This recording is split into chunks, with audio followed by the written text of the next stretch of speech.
Shane Van Gisbergen recently made NASCAR history, and nearly no one saw it coming.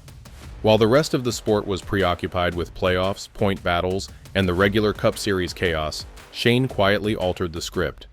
On a sweltering Sunday day at Charlotte Roval, the person known as SVG crossed the finish line first. However, this was not just ordinary win. Shane Van Gisbergen made history as the first driver born outside of the United States to win 10 races in NASCAR's 3 National Series. Let that sink in. In a sport dominated by American-born drivers for more than 75 years, a New Zealander recently stormed the gates and rewrote the record books. He did not just win, he dominated. Again. Let me explain how wild this is. What about the most recent Roval win? This was SVG's 6th Cup Series victory.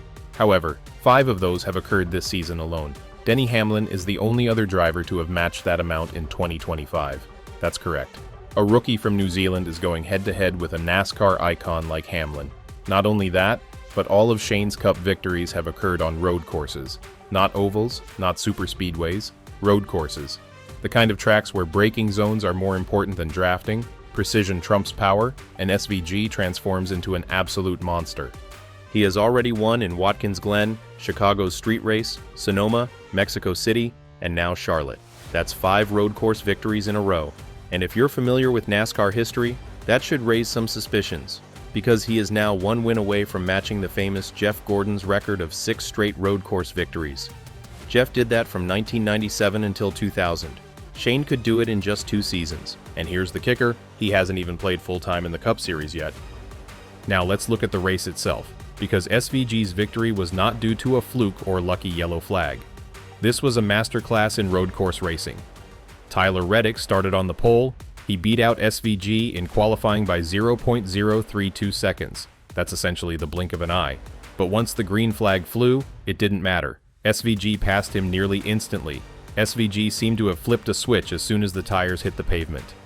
He led 57 of 109 laps. That is more than half the race. What about Stage 1? He easily defeated Kyle Larson and Ty Gibbs, but Stage 2 threw a curveball. Teams disagreed on pit strategy. Some went short, some went long.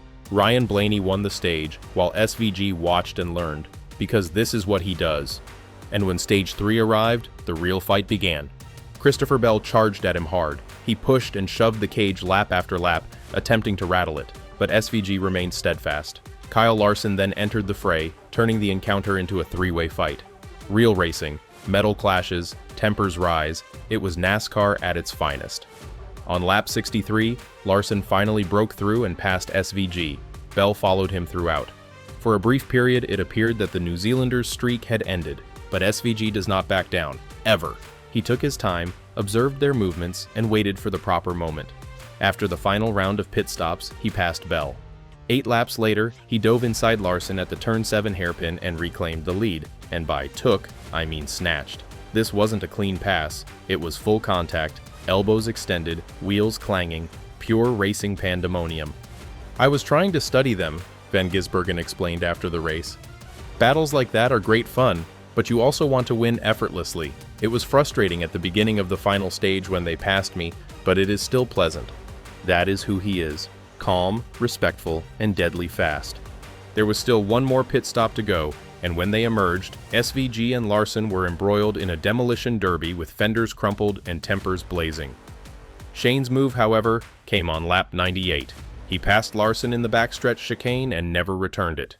Held the lead for the final 11 laps, winning by 15 whole seconds. In NASCAR parlance, that isn't just a gap, it's a different zip code. And that is only half the tale.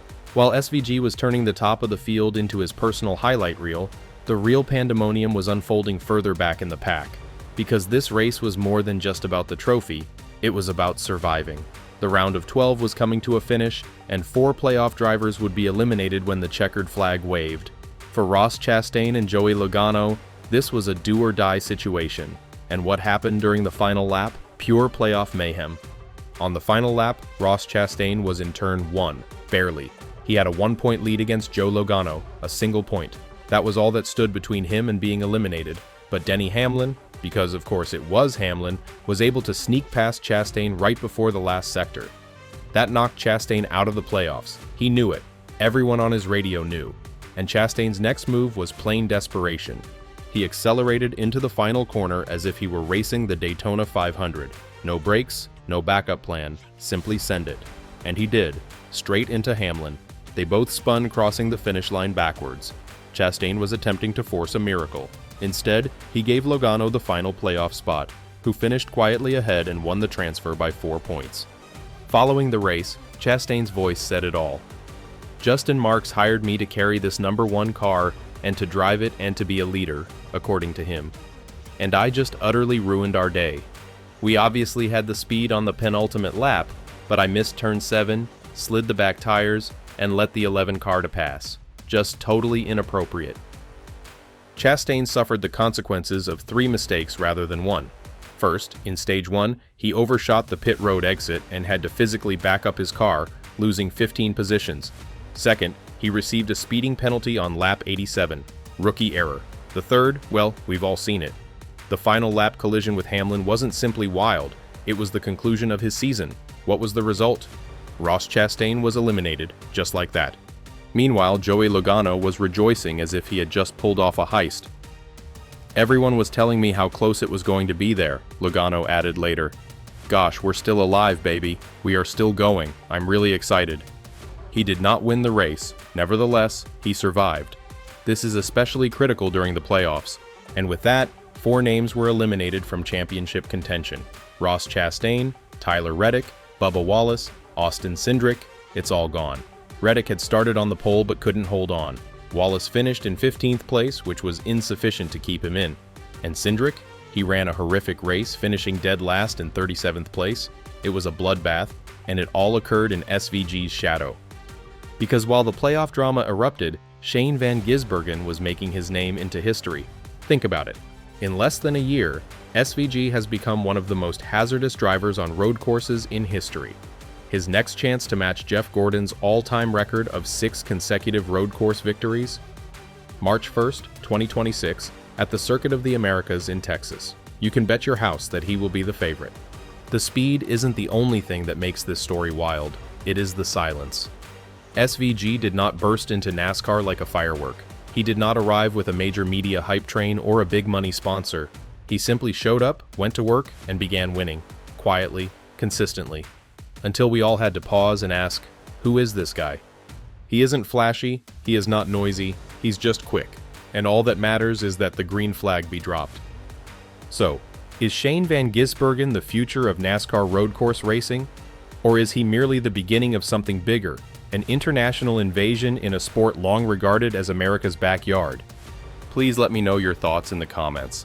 Is SVG just starting? Is this the culmination of his Cinderella story?